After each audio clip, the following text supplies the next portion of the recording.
噔噔，清新爆红的绿红配，看一下到底是多好喝，会润红。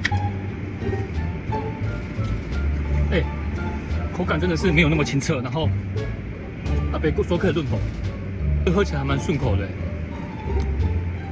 绿红配，以前我都喝乌龙绿，我觉得喝起来有一种就是绿茶的清澈的苦味，然后带一点红茶的枇杷膏红茶的那种浓厚的感觉，温温的，天气冷喝还不错。最喜欢喝的还是清新的多多绿，维冰维卡。